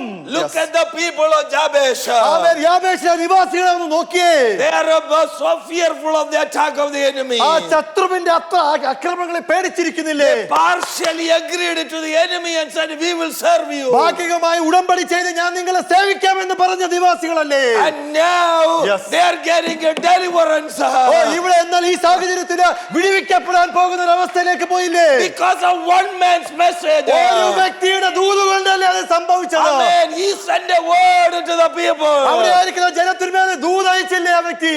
And then we see something like this. എന്നാൽ അതിന്റെ പിന്നിലുള്ള ഭാഗം കാണുമ്പോൾ And it says that they came out as one people. ആമേൻ, അവര് ഏക മനത്തോടെ പുറപ്പെട്ടു. ഏഴാം വാക്യത്തിൽ And the fear of the Lord came, and they came out united as one man with one purpose. ആമേൻ, ഒരു ലക്ഷ്യത്തോടെ ഏക മനത്തോടെ അവർ പുറപ്പെട്ടു വന്നു. This is what the church needed today. അതാണ് ഇന്ന് ഈ കാലഘട്ടത്തിലെ സഭകൾക്ക് വേണ്ടത്. Amen. When a brother or sister is being attacked. ആമേൻ, ഇവിടെ ആയിരിക്കുന്ന സഹോദരനെ ആക്രമണത്തിനകത്തിലാകുമ്പോൾ, Amen. When the enemy attacked them. ശത്രു അവരെ തന്ത്രങ്ങൾക്കിടയിൽ കുടുങ്ങിക്കിടക്കുമ്പോൾ, Amen. Somebody in their prayer room is going to get a inspiration. ഇവിടെ ആയിരിക്കുന്ന ചില വ്യക്തികളുടെ ഉള്ളിലുള്ള ഇൻസ്പിറേഷൻ കൊണ്ട് ചില റൂമുകളിൽ പ്രാർത്ഥന തുടങ്ങുമ്പോൾ, Amen. That person will stand up. ആമേൻ, ആ വ്യക്തി ഉയർന്ന് എഴുന്നേൽക്കുമ്പോൾ, Amen. They will call a few others. അവർ മറ്റുള്ള ചില വ്യക്തികളെ വിളിക്കുന്നു. And everybody come there as one person. അവിടെ ഒരു വ്യക്തി എന്ന പോലെ ഏകമായി അവർ അവിടെ കടന്നു വരുന്നു. Then only God will work. അവിടെയാണ് ദൈവത്തിന്റെ യഥാർത്ഥമായ പ്രവൃത്തി വെളിപ്പെട്ടു വരുന്നത്. We come with a 50 different opinion how to deal with the enemy. Nothing is going to happen. ശത്രുവിനെ എങ്ങനെ എതിരിടാമെന്ന 50 അഭിപ്രായത്തോടെ വന്നു കഴിഞ്ഞാൽ ശത്രുവിനെ എതിരിടുവാൻ കഴിയത്തില്ല. Soul has a vision. Soul has a plan. ദർശനത്തോടുകൂടി ഇറങ്ങി തിരിച്ച ശൗല, തന്ത്രങ്ങളോട് ഇറങ്ങി തിരിച്ച ശൗല, Everybody else unite with him. അവനോട് കൂടെ ഇരുന്ന എല്ലാവരും ഒരുമിച്ച് ഏകമനത്തോടെ ആയിരുന്നു. That's not the time for our own schemes and opinions. ആ സമയത്തല്ല അവരുടേതായ പ്ലാനും പദ്ധതിയിലൂടെ പോകേണ്ടത്. You will stand united. ഒരുമിച്ച് നിൽക്കേണ്ടത് ഒരു അവസ്ഥയാ, സാഹചര്യം അവിടെ This ഉയർന്നു. is where we fail many times. ഇവിടെയാണ് നമ്മൾ പലപ്പോഴും ഒരു തോൽവിയായി മാറിപ്പോകുന്നത്. Even for a simple fasting prayer, we have 25 different opinions. ഒരു ചെറിയ സാധാരണ ഉപവാസത്തിന് 25 അഭിപ്രായമല്ലേ ഉയർന്നു വരുന്നത്? We cannot come together. ഏകമനത്തോടെ കടന്നു വരുവാൻ കഴിയുന്നില്ലല്ലോ. Amen. God is looking if we come together, put all the opinions and let the person lead. ആമേൻ. ഏകമനത്തോടെ കടന്നു വരുമ്പോൾ എല്ലാ അഭിപ്രായങ്ങളും മാറ്റി വെച്ചിട്ട് ഒരു വ്യക്തിയാണ് നയിക്കുന്നെങ്കിൽ അവൻ നയിക്കട്ടെ എന്നുള്ള ഏകമനത്തോടെ വാ. Now Saul is leading. അവിടെ ശൗലല്ലേ അവരെ നയിക്കുന്നത്. And everybody unite with him. ആമേൻ. അവിടെ ആയിരിക്കുന്ന എല്ലാവരും അവന്റെ പിന്നാലെ ഏകമനത്തോടെ വന്നില്ലേ? Then the victories. Amen. God will bring victory. അവിടെയാണ് യഹോവയായ ദൈവത്തിൽ നിന്ന് ഒരു ജയം അവർക്ക് മുമ്പാകെ കൊടുത്തത്. Amen. The people came. അവൻ അവിടെ ആയിരിക്കുന്ന ജനമെല്ലാം ഒരുമിച്ച് അവന്റെ പിന്നാലെ നിരന്നില്ലേ? Amen. Quickly, and then God gave them a very big victory. അവിടെ ദൈവം ഒരു വലിയൊരു ജയം അവർക്ക് കൊടുത്തായി നാം കാണുന്നു. Verse 10, 11, we read that one big victory. അവിടെ 10 11 വായിക്കുമ്പോൾ വലിയൊരു ജയം അവരുടെ മുമ്പാകെ കൊടുത്തു എന്ന് കാണിക്കുന്നു. And verse 12, a couple more application I want to conclude. Then verse 12 we read, all of a sudden after victory the enemy is defeated. Now and a small group of people have a different thoughts. ആമേൻ. 12 വാക്യം ഇങ്ങനെ വായിക്കുമ്പോൾ വളരെ ഒരു ജയം കൊടുത്തു. എന്നാൽ അവിടെ ചെറു കൂട്ടത്തിൽ ഇങ്ങനെ ഒരു ചിന്ത കടന്നു വന്നു. You know, some people earlier when Saul was appointed as a king, they said, how is he going to save somebody? He is a kid, and they kind of rejected him. Remember that? കഴിഞ്ഞ അധ്യായത്തിൽ ശൗലിനെ തിരഞ്ഞെടുത്തപ്പോൾ ഈ ചെറിയ കുട്ടി ഈ യവനക്കാരൻ എന്ത് ചെയ്യാൻ പോകുന്നു എന്ന് പറഞ്ഞ് അവനെ ത്യജിച്ചു കളഞ്ഞതല്ലേ? And last week I stopped saying he didn't care about it. He went home. അവൻ അത് കാര്യമാക്കാതെ ഗണ്യമാക്കാതെ അവന്റെ ഭവനത്തിലേക്ക് പോയി എന്ന് നാം വായിച്ചതാണ്. Now all of a sudden Saul brought a very big victory to the nation. എന്നാൽ Right? ഈ ഇസ്രായേൽ ജനത്തിന് വലിയൊരു വിജയം ശൗൽ കൊണ്ടുവന്നു. So this a few people said, bring those people who previously said Saul cannot do anything, we got to kill them. ആമേൻ. ശൗലിന്റെ കൂടെ നിന്ന ജനം അപ്പോൾ പറയുന്നു, അന്ന് പറഞ്ഞ ആ ജനത്തെ ഇവിടെ മുമ്പിൽ കൊണ്ടുപോവാ, അവരെ കൊല്ലണമെന്ന് പറഞ്ഞു. Because they didn't agree with us that time, right? ആ സമയത്ത് അവരെ സമ്മതിക്കാതെ പോയതല്ലേ. So they didn't cooperate with us. So this is the time to really teach them a lesson. അവൻ അന്ന് സമ്മതിക്കാത്തത് കൊണ്ട് ഇന്ന് അവരെ ഒരു പാഠം പഠിപ്പിക്കണം എന്നുള്ള ഒരു വാക്ക് ആ ജനം അവരെ വിളിച്ചു പറയുന്നു. But what is the Saul saying? എന്നാൽ ശൗൽ എന്താ ഇവിടെ പറയുന്നത്? He said, number one, we should not put anybody to death now. ഈ സമയത്ത് ആരെയും കൊല്ലുവാൻ സമ്മതിക്കരുതെന്ന് ശൗൽ പറയുന്നു. Because who gave us the victory? ആരാണ് നമുക്ക് ഈ ജയം തന്നിരിക്കുന്നത്? God brought us the amen. victory. യഹോവയാണ് ഇസ്രായേലിനെ രക്ഷപ്പെടുത്തിയിരിക്കുന്നത് എന്ന് പറയുന്നു. This is something that sometimes we fail to understand. പലപ്പോഴും നമ്മുടെ ജീവിതത്തിൽ മനസ്സിലാക്കുവാൻ കഴിയാതെ പോകുന്ന ഒരു സാഹചര്യമാണ്. We may not say that, those who didn't come, let us kill them or anything, because we're more civilized than that. But if we were called for a fasting prayer and all of those things, a mighty deliverance, and if some people didn't come for that one, there might be a little feelings towards them that they didn't come. നമ്മൾ സംസ്കാര സമ്പന്നരായതുകൊണ്ട് നമ്മൾ ഈ സാഹചര്യം വരുമ്പോൾ അവരെ കൊല്ലണമെന്നൊന്നും പറയത്തില്ല. എന്നാലും നമ്മളൊരു ഫാസ്റ്റിംഗ് പ്രയർ പറഞ്ഞിട്ട് ആ ഉപവാസ പ്രാർത്ഥനയിൽ പ്രാർത്ഥിക്കുന്ന ചിലർ വന്നില്ല എങ്കിൽ അവരോട് ഉള്ളിലൊരു ചെറുതായെങ്കിലും ഒരു നീരസം നിങ്ങളുടെ ഉള്ളിൽ കടന്നു വരില്ലേ? We don't bring any victory, brothers and sisters. ആമേൻ. നമ്മളുടെ കഴിവ് കൊണ്ടല്ല നമ്മുടെ മുമ്പിൽ We fast and prayer. It's not our fasting and prayer that we bring a victory. We fasted and prayer in our surrenderness and humility. God bring us victory. താഴ്മയോടെ ദൈവസന്നിധിയിൽ ഇരുന്ന് ഉപവാസത്തിലും പ്രാർത്ഥനയിലും നമ്മൾ പ്രാർത്ഥിച്ചപ്പോൾ ദൈവമാണ് അത് വിഷയത്തിന് വിടുതൽ തന്നതെന്ന് ഓർക്കുക. So let me give you 3 applications. 3 കാര്യങ്ങൾ ഞാൻ നിങ്ങളോട് വിളിച്ചു പറയട്ടെ. I wrote it down and this is the thing. Those who enjoy great privileges of victory from the hand of God must extend some forbearance to the people who offended us. ദൈവത്തിൽ നിന്ന് ഒരു ജയം, ഒരു നന്മ കിട്ടിയവര് നമ്മളെ വേദനിപ്പിച്ചവർക്ക് അവരോട് ക്ഷമിക്കുക തന്നെ ചെയ്യണം. That's a lesson. അതൊരു വലിയൊരു പാഠമാണ്. That is the greatness. അതാണ് നമ്മുടെ ഉള്ളിലുണ്ടാവുന്ന ഗ്രേറ്റ്നെസ് എന്ന് പറയുന്നത്. Because God brought us victory.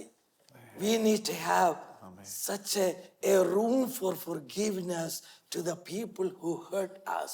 ആമേൻ. യഹോവയാണ് ജീവിതത്തിൽ വിജയം ഒരുക്കി തന്നത്. അതുകൊണ്ട് ആ സമയത്ത് നമ്മളെ വേദനിപ്പിച്ചവരോട് നമ്മൾ ക്ഷമിക്കുവാനുള്ള ഒരു ഇടം നമ്മുടെ മനസ്സിലുണ്ടായിരിക്കണം. Always acknowledge God is the one brought. എല്ലായ്പ്പോഴും ജയം തന്ന ദൈവത്തിന് നിങ്ങൾ മഹത്വം കരേറ്റുക. It is not the size of the army or the skill of Saul. Saul plainly saying that it is the God who brought the victory. സൈന്യ ബഹുത്വത്താൽ അല്ല, ആ ശൗലിന്റെ ശക്തിയാലല്ല, ഇത് യഹോവയാണ് ഞങ്ങൾക്ക് ജയം തന്നതെന്ന് ശൗൽ വ്യക്തമായി വിളിച്ചു പറയുന്നു. And the people on one side wanted to praise God, praise Saul. അവിടെ ആയിരിക്കുന്ന ഒരു പറ്റം ജനത്തിന് ശൗലിനെ ഉയർത്തി കാണിക്കുവാൻ ആഗ്രഹിച്ചുകൊണ്ടിരിക്കുന്നു. But he cleverly directed that all to the glory of God. ബുദ്ധിപരമായി ശൗല് ആ മഹത്വം ദൈവത്തിലേക്ക് തിരിച്ചു വെക്കുന്നത് നാം കാണുന്നില്ലേ? When I was meditating, എന്നാൽ ഞാൻ ഇത് ധ്യാനിച്ചു കൊണ്ടിരുന്നപ്പോഴ് this is the conclusion I came. ഇങ്ങനെയാണ് ഒരു കൺക്ലൂഷൻ എന്റെ മുമ്പിലേക്ക്. To me personally, amen. this acknowledgement that instead of me taking praise, that God gets the praise. So that acknowledgement is the biggest battle in my life than battling against the Ammonites. ആമേൻ. ഈ വചനം ധ്യാനിച്ചു കൊണ്ടിരുന്നപ്പോൾ ഇങ്ങനെ ഒരു അവസ്ഥ വരുമ്പോൾ ഈ ഒരു ദൈവം ഒരു ജയം തരുമ്പോൾ ആ ജയം ദൈവത്തിനുള്ള ജയമായിരിക്കട്ടെ. അതാണ് ഏറ്റവും വലിയ പോരാട്ടം എന്ന് പറയുന്നത്. മറ്റൊരു ശത്രുവിനെ നേരിടുന്നതിനേക്കാളും ഏറ്റവും വലിയ പോരാട്ടം ദൈവത്തിന് എല്ലായ്പ്പോഴും മഹത്വം കൊടുക്കുക എന്നുള്ളതാണ്. When I pray somebody heal, or when I pray all because of these things, when I take the glory, I am not winning the battle. That is the battle that I need to win. ആമേൻ. നാം മറ്റുള്ളവർക്ക് വേണ്ടി പ്രാർത്ഥിക്കുമ്പോൾ, അവിടെ വിടുതൽ സംഭവിക്കുമ്പോൾ, അവിടെ ലഭിക്കുന്ന വിടുതലിന്റെ ആ മഹത്വം, ദൈവത്തിന് കൊടുക്കുന്ന മഹത്വം, അവിടെയാണ് ഏറ്റവും വലിയ പോരാട്ടം നമ്മുടെ ഉള്ളിൽ കടന്നു വരുന്നത്. So that recognition was far superior than the victory they got from the Ammonites, in my opinion. ഞാൻ പറയുവാണെങ്കിൽ അമ്മോനിയൻസിൽ കിട്ടിയിരിക്കുന്ന ജയത്തെക്കാട്ടിലും ഇവിടെ ദൈവത്തിന് കൊടുക്കുന്ന മഹത്വമാണ് ഏറ്റവും വലിയ ജയമായി ഞാൻ കാണുന്നത്. When good things happen in our life, we need to give credit to God. അവൻ എപ്പോഴും നന്മകൾ നമ്മുടെ ജീവിതത്തിൽ വരുമ്പോൾ എപ്പോഴും ദൈവത്തിന് നന്ദിയുള്ളവരായിരിക്കണം. ദൈവത്തിന് When others praise us about our work or anything, our ministry, we need to be very careful, pointed to the grace of God. ജോലിയിലായിക്കോട്ടെ, നമ്മുടെ ശുശ്രൂഷ ജീവിതത്തിലായിക്കോട്ടെ, ആരെങ്കിലും നിങ്ങളെ ഒന്ന് ഉയർത്താൻ നോക്കുമ്പോൾ അത് എപ്പോഴും അത് ദൈവത്തിന് മഹത്വമായി നിങ്ങൾ കൊടുത്തിരിക്കണം. Always say it is the grace of God that I am. ഓ, ഇത് ദൈവത്തിന്റെ കൃപ കൊണ്ട് മാത്രമാണ് ഞാൻ ആയിരിക്കുന്നത് നിങ്ങൾ എപ്പോഴും പറയാൻ ഓർക്കണം. The position that I am, it is the grace of God. ഞാൻ ഇവിടെ ആയിരിക്കുന്ന ഈ സ്ഥാനമഹത്വങ്ങൾ അത് ദൈവത്തിന്റെ കൃപ കൊണ്ടെന്ന് നിങ്ങൾ പറയണം. The skill, the ability to perform my work is the grace of God. ഞാൻ എന്റെ ജോലി സ്ഥലത്ത് പെർഫോം ചെയ്തെങ്കിൽ എന്റെ കഴിവ് അതെല്ലാം എന്റെ ദൈവത്തിന്റെ കൃപ കൊണ്ടെന്ന് നിങ്ങൾ പറയണം. Amen. That's where we need, amen, instead of taking the praise by ourselves. നമ്മൾ എടുക്കുന്ന മഹത്വത്തിന് പകരം അവിടെ അതാണ് നമുക്ക് വേണ്ടുന്നത്. Third thing, when others want to lift us up, amen, make sure that we don't go on the pedestal and take glory. We need to always lift Jesus through that one. മറ്റുള്ളവര് നമ്മെ ഉയർത്തുവാൻ നോക്കുമ്പോൾ അതിനനുസരിച്ച് നമ്മൾ ഉയർന്നു പോകുവാനല്ല, അതിന് പകരമായിട്ട് യേശുക്രിസ്തുവിനെ ഉയർത്തുവാനായിരിക്കണം നാം നോക്കേണ്ടത്. There is nothing wrong in praising some, acknowledging some people and all of those things. Amen. We need to do each other that one. I am not taking that one. But when we do that one, we don't get on the pedestal and think I achieved all this by myself. We always have to say it is God. മറ്റുള്ളവരെ അംഗീകരിക്കുന്നതിലോ അനുമോദിക്കുന്നതിലോ തെറ്റില്ല എന്ന് പറയുന്നു. എന്നാൽ അനുമോദിക്കുമ്പോഴും അത് കേട്ടിട്ട് നമ്മളെപ്പോഴും ദൈവത്തിന് മഹത്വം കേട്ടോ ക്രിസ്തുയേശുവിനെ ആയിരിക്കണം അവിടെ മുമ്പിൽ ഉയർത്തേണ്ടത്. And after that, Samuel verse 14, we read Samuel called the people and said, let us go to Gilgal and do the renew the kingdom.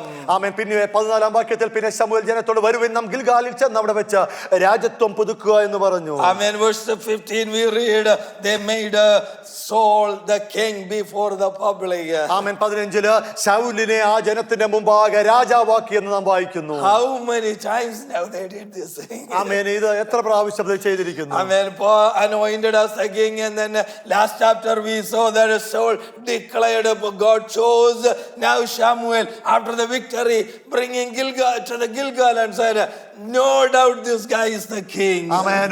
ആദ്യ പ്രാവശ്യം ശൗൽ അഭിഷേകം ചെയ്യുന്നു, രണ്ടാമത് പബ്ലിക്കായി കൊണ്ടും തിരഞ്ഞെടുക്കുന്നു, മൂന്നാമത് ഇവൻ തന്നെ രാജാവ് എന്ന് പറഞ്ഞ ശൗൽ അവനെ അഭിഷേകം ചെയ്തെടുക്കുന്നു. And the last verse, we read, and the Saul and all the men of Israel rejoiced greatly.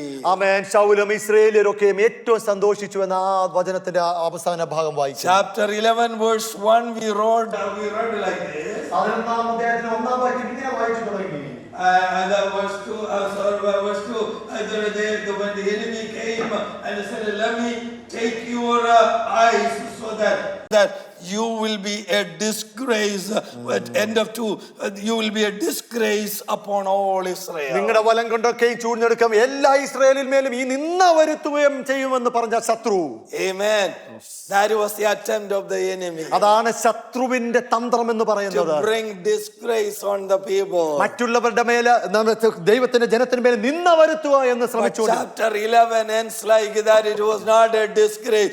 Everybody rejoicing in the presence of the Lord. എന്നാൽ ആ വാക്യം, ആ അധ്യായം അവസാനിക്കുന്നത് എല്ലാവരും സന്തോഷിച്ചു എന്ന് പറഞ്ഞ വാക്യം അവസാനിക്കുന്നു. Amen. Brother and sister, that is the conclusion of the message today. ഇന്നത്തെ ദൂതന്റെ അവസാന ഭാഗം എന്ന് പറയുന്നത് അത് തന്നെ മാത്രമാണ്. You as an individual, many days and weeks and months, God, Satan is trying to bring some disgrace on you. വ്യക്തിപരമായിട്ട് ദിവസങ്ങൾ, മാസങ്ങൾ, വർഷങ്ങളായിട്ട് നിങ്ങളുടെ മേൽ ശത്രു വരുത്താൻ ശ്രമിക്കുവാണോ? Amen. As a family, you've been probably, Amen, in that and that slippery way, and you think, Lord, I am a disgrace among my people, and I feel that way. എന്റെ ജനത്തിന്റെ ഇടയിൽ ഒരു കുടുംബം എന്ന പോലെ ഞാൻ ഒരു നിന്ദയായി പോകുന്നുവോ എന്ന് പറഞ്ഞ് നിങ്ങളുടെ ഉള്ളിൽ വഴുതിക്കൊണ്ടിരിക്കുകയാണോ? Because of the attack of the enemy, I mean, just like the people of Jabesh Gilead, they are not able to rejoice, they are under sorrow. ആമേൻ. ശത്രു മുഖാന്തരം യാബേശ് നിവാസികൾക്ക് ആ ദുഃഖത്തിലൂടെ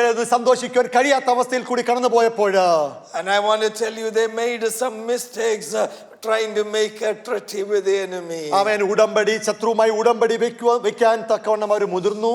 But God in his mercy did not allow that one. എന്നാൽ കരുണാസമ്പന്നനായ യഹോവ അതിന് സമ്മതിച്ചില്ല. Amen.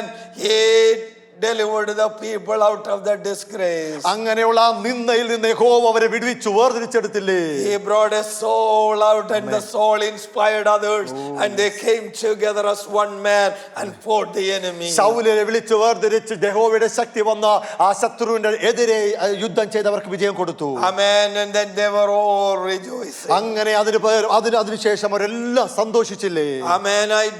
I asked Lord, why, Lord, you are giving me this message. What does that mean? ഈ തന്നിരിക്കുന്ന ദൂതിന്റെ അകത്ത് എന്തർത്ഥമെന്ന് ഞാൻ ദൈവത്തോട് ചോദിച്ചു.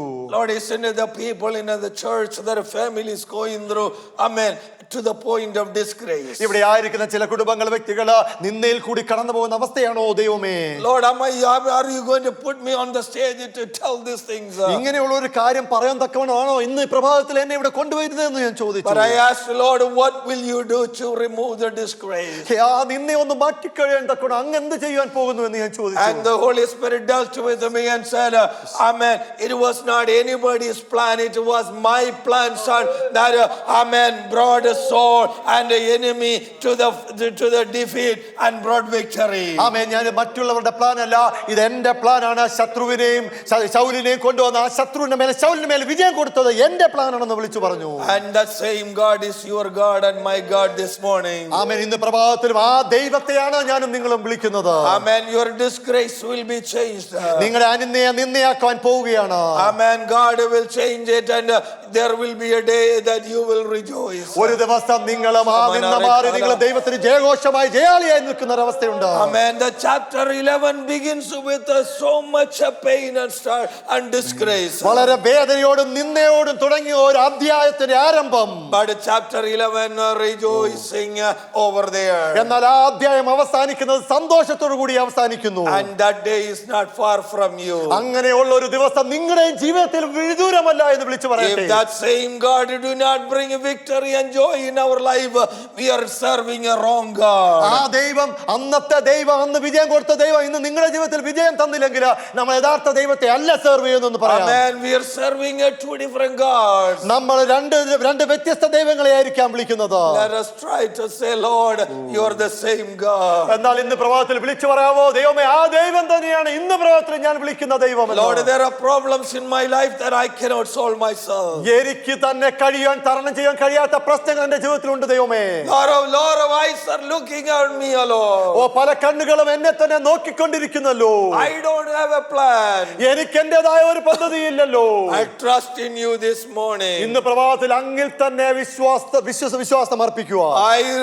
I pray, oh Lord, that you take the disgrace away from me. എന്റെ മേലായിരിക്കുന്ന നിന്നെ അങ്ങ് മാറ്റുമെന്ന് ഞാൻ പ്രാർത്ഥിക്കുന്നു.